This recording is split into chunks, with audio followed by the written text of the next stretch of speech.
Bismillahirrahmanirrahim. Assalamualaikum warahmatullahi wabarakatuh. Alhamdulillahilladzi arsala rasulahu bil huda wa dinil haq liyudhhirahu 'ala dini kulli wa kafa billahi syahida. Asyhadu an la ilaha illallah wahdah la syarikalah wa asyhadu anna Muhammadan abduhu wa rasuluh la nabiyya wa la rasula ba'da amma ba'du. Alhamdulillah, hari ini kita bersyukur kepada Allah dengan meningkatkan ketakwaan kita kepada Allah. At-taqwa huwa ziyadatul ibadah wa tarkul ma'siyah liridwa'illahi ta'ala.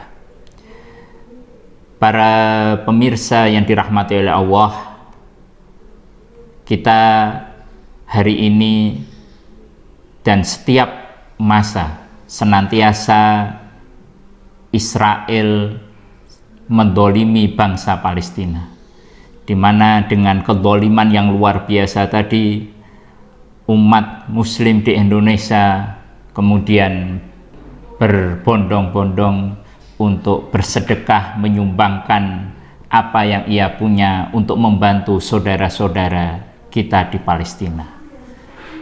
Palestina sebagai sebuah wilayah yang merupakan tanah wakaf kaum muslimin, hari ini kita lihat dalam kondisi yang luar biasa kezaliman Israel terhadapnya.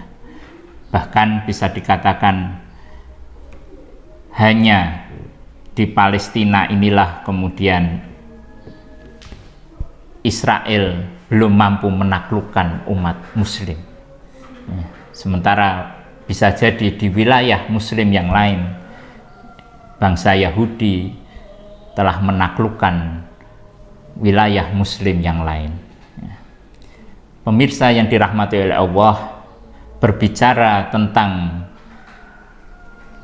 Israel dan Palestina, maka berbicara tentang bagaimana umat Islam melakukan sebuah pembebasan Masjidil Aqsa yang demikian gigihnya sehingga kemudian menjadi diabadikan di dalam Al-Quran.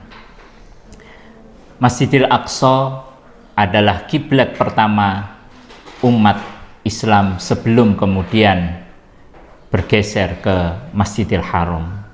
Maka menguasainya dan merebutnya adalah bagian dari perjuangan umat Islam agar kemudian situs atau Masjidil Aqsa tadi tetap berada di bawah kaum muslimin.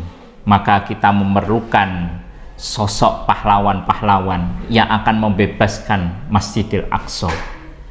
Dalam sejarah, Masjidil Aqsa dibebaskan oleh 3 pasukan atau 3 pimpinan perang pasukan muslim yang luar biasa keimanannya, luar biasa ketangguhannya, dan luar biasa dalam hal strategi militernya.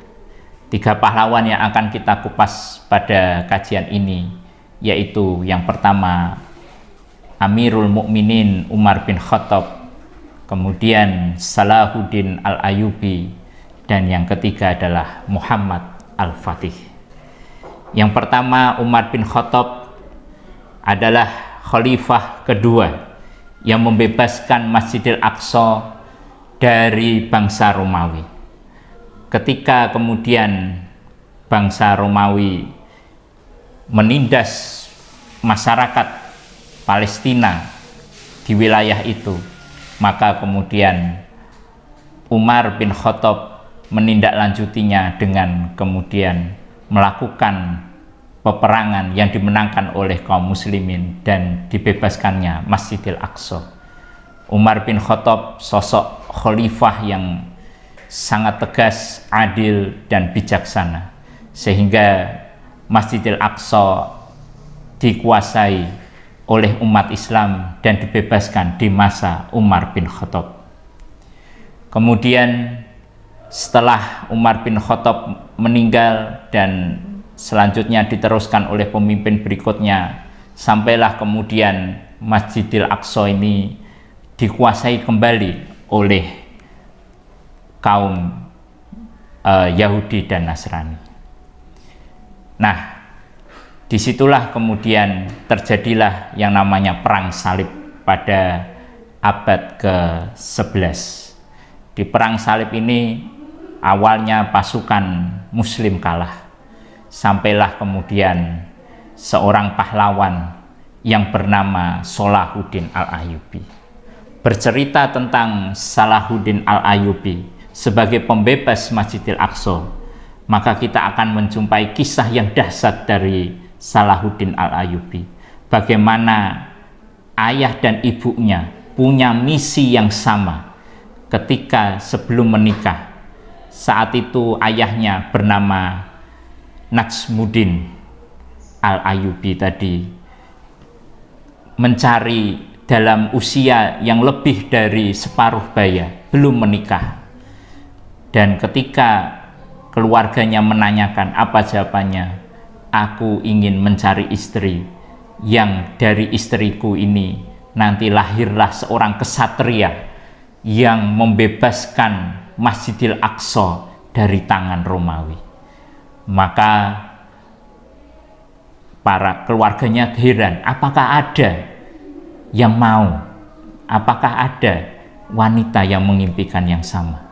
Maka jawab Najmuddin saat itu, ada. Kalau Allah berkehendak, maka pastilah Allah mudahkan langkah itu. Maka di suatu ketika Najmuddin tadi silaturahim ke syekhnya di masjid di Irak, disitulah kemudian ada seorang gadis yang menyampaikan bahwa ia ingin menikah dengan seorang laki-laki yang darinya lahirlah seorang anak yang menjadi kesatria membebaskan Masjidil Aqsa. Mengetahui itu, Najmuddin kemudian menyampaikan bahwa ia bermaksud meminang gadis itu, dan dari situlah lahirlah Salahuddin Al-Ayyubi yang awalnya diberi nama Yusuf bin Najmuddin.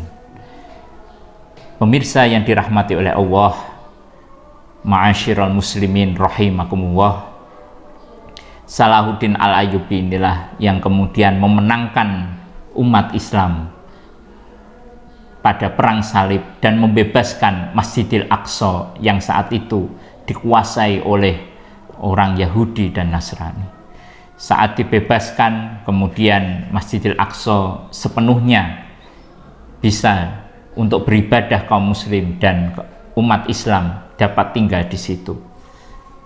Kemudian pahlawan ketiga pembebas Masjidil Aqsa adalah Muhammad Al-Fatih. Inilah yang kemudian oleh Rasulullah SAW, beliau adalah sebaik-baik panglima perang. Sebaik-baik panglima perang adalah yang menaklukkan Konstantinopel, dan sebaik-baik pasukannya adalah pasukan yang menaklukkan Konstantinopel. Setelah Konstantinopel takluk, maka Muhammad Al-Fatih lantas kemudian membebaskan Masjidil Aqsa. Inilah kisah perjalanan tiga pahlawan yang berasal dari suku yang berbeda. Umar bin Khattab dari suku Quraisy, kemudian Salahuddin Al-Ayyubi dari suku Persia, dan kemudian Muhammad Al-Fatih dari suku Kurdi atau Turki saat ini. Dan mereka kemudian dengan ridho Allah, dengan izin Allah, akhirnya membebaskan Masjidil Aqsa. Maka saat ini Masjidil Aqsa memerlukan pemimpin dan pasukan perang setangguh dan secerdas Umar bin Khattab, Salahuddin Al-Ayyubi, dan Muhammad Al-Fatih. Semoga kita dan keturunan kita mampu membebaskan Masjidil Aqsa dari kezaliman Yahudi laknatullah alaih. Demikian yang bisa kami sampaikan. Jazakumullah khairan kasiron. Wassalamualaikum warahmatullahi wabarakatuh.